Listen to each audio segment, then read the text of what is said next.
Greetings, beloved. Thank you for tuning in today. It is the dream of many people to purchase homes. While many people choose to purchase a home that is already built, others may choose to build from the ground up. Either way, the builder is required to use a blueprint. A blueprint is defined as a design or plan put on paper for the purpose of constructing a building successfully. The same way construction workers follow the blueprint in order to successfully build a house, likewise, Christians who want to build a solid family must be willing to follow God's blueprint to do so. Stay tuned as we discuss the design that God has given us to follow, God's blueprint for family. And he put dirt into this glass of water, and all the dirt sunk down to the bottom of that glass. And the Lord had spoke to him and told him something about this preacher that wasn't right.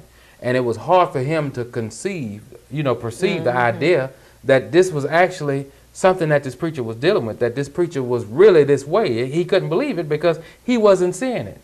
And so he said that the Lord put this dirt in this glass of water, and all that dirt sunk to the bottom. And so, the dirt being at the bottom, the water on the top of the dirt looked clean. It looked like something that you could drink from, And the Lord spoke to him and said, this is how a lot of people is. Everything has settled. And so since it's settled, it appears that the heart is clean, that everything is clean. And then the Lord took a spoon and stuck it in that glass. He said, but you let some troubles start stirring it up. And then you'll see what's there. You'll see just how dirty that water is. So what am I saying?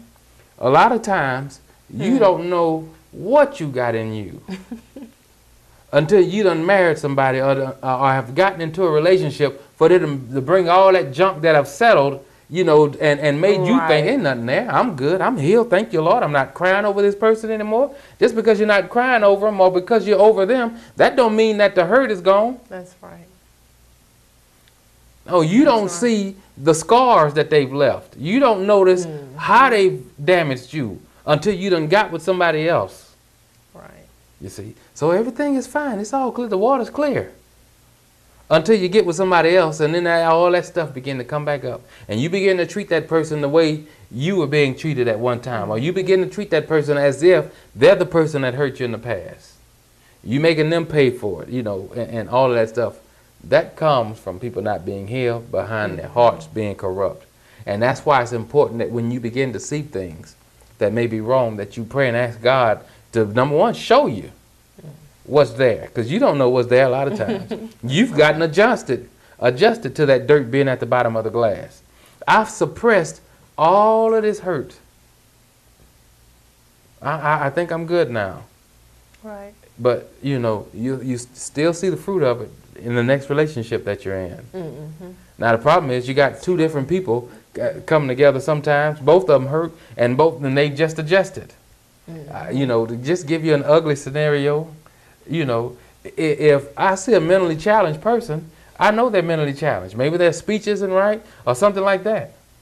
Or I see a baby, I know that's a baby. I'm not going to communicate. I don't expect to have a full conversation with a baby. But you put two babies in a room, they just talking to one another, and you sitting there thinking they understand one another. They don't know the difference. That one baby isn't sitting there thinking, well, you sure are dumb. You don't know how to talk. You can't put your words together. They're both in the same boat. Right. In their minds, we're both talking, and we actually know what we're talking about. And that's the way it is a lot of times in relationships. You got two dysfunctional people together, and in their mind, they think it's all, it adds up in math. In algebra, a negative number times a negative number makes a positive. Or a negative plus negative means positive. No, that's not how it works. You put two dysfunctional people together, you just got twice the dysfunction going on. You see? I want to share something very, very personal. Is it going to hurt?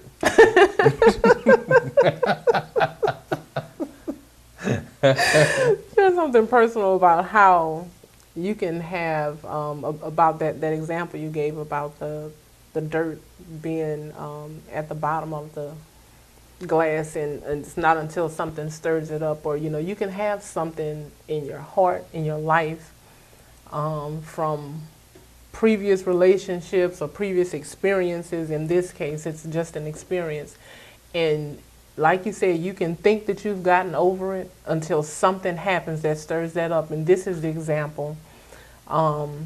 This happened over 15 years before you and I met, that I was out in public and I was physically attacked by a bunch of guys just touching me everywhere.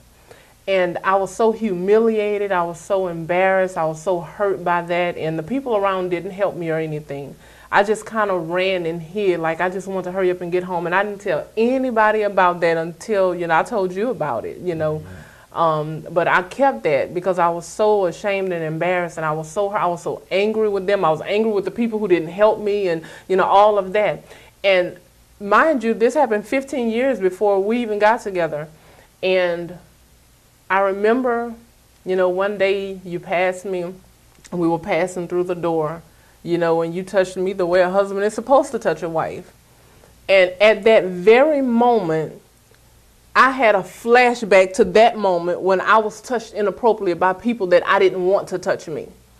And I got an attitude with you about it,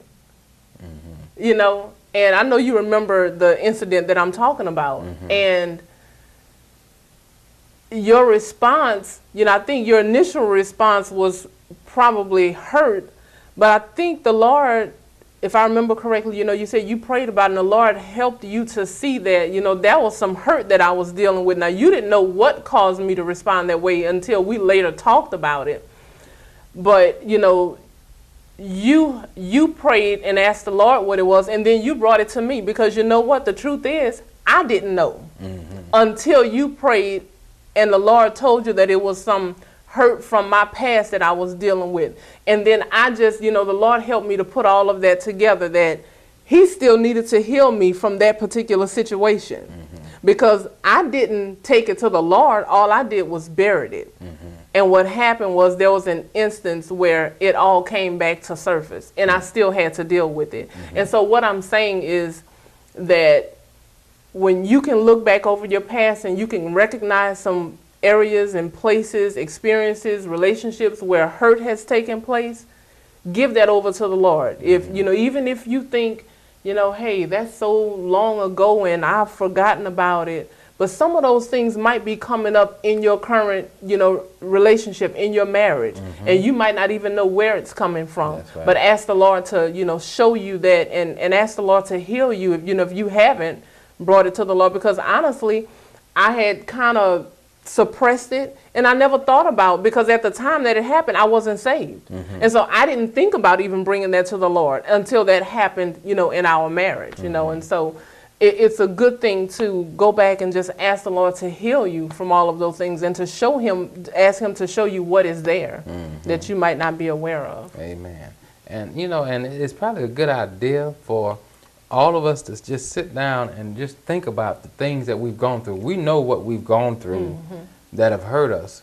And then just bring those things before the Lord and ask the Lord, Lord, am I over this? Right. I completely gave all of this to you, and have I been completely healed? And he will reveal those things to us, because we've all gone through something. We've all had something happen in our life, even if it's a daughter that haven't been loved by her father correctly, or may not even know her father, had any kind of relationship. That's a hurtful thing to a daughter. And so she grew up trying to marry a daddy, or trying to find a daddy, or grow up looking for some male figure to love her, oftentimes choosing the wrong one because she didn't have that example of what a husband should be like in her father, you see. And so, we can just ask the Lord, Lord, what is it that's there that's going to hinder me from submitting or being, what your word says I'm to be as a husband or a wife, or whatever the case may be. And God will bring those things to us. These matters of the heart are very, very important, that we don't allow these things to overtake us and cause us to be cheated and to cheat others out of the love that they deserve. Right. Amen. Amen. All right, so now we'll take questions or comments. If anyone have any questions or comments, if you're online, if you're listening in and you have a question or comment, you can press 1 and we'll take your call.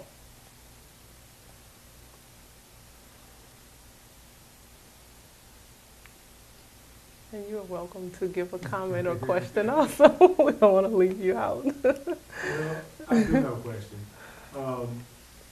My question is basically, you said you gave your 100%. The other spouse says that they're missing a percentage, but you still giving your all, your best that you feel like you're giving, but for some reason your spouse is saying, no, that's not all that you're supposed to be giving. You're supposed to be giving 110%, I guess. And, you know. Well, I think in that case it's important to find out what area they're talking about. Like, what is it that they feel like they're coming, that you're shorting them on? Like, for instance, you know, you may feel like I'm giving 100%, but your spouse needs affection, you know, more than the average person. And so maybe in their mind they feel like you're not giving 100% because you're not meeting their need. And so that's an important thing. And I'm glad you asked that question because, you know, it's one of those things that need to be addressed, that when you're talking about giving 100%, you're talking about giving what they want and as 100%. Not what you just, well, this is all I got. This is what, you know, is you have to find out what it is that they like and what it is that, you know, what areas, how do they feel loved? You see, like my wife was saying earlier, you know, that some women will say, well, you know, this woman has a good husband because he brings her whole paycheck. Well, that's their definition. Right. And so people, they're different, and so they have their own definition of how they feel loved. Mm-hmm. You see, and so you have to find out what they like, but also that person that's saying that have to check themselves to make sure that they're being reasonable. That because a lot of times when people have been hurt, like say for instance, you know, maybe she's with had a boyfriend or a husband who wasn't affection, and so now she wants you to go overboard to make up for what she didn't get way back then. You see what I mean? So there's middle ground that's healthy. In other words, what's reasonable, and so that has to be checked on both sides. Am I giving her or him what they want as far as 100%? You know, or could it be that this person was lacking in a previous relationship what they perceived they wanted, and so now their demands are not reasonable? You know. And one more to add to that, and in the situation,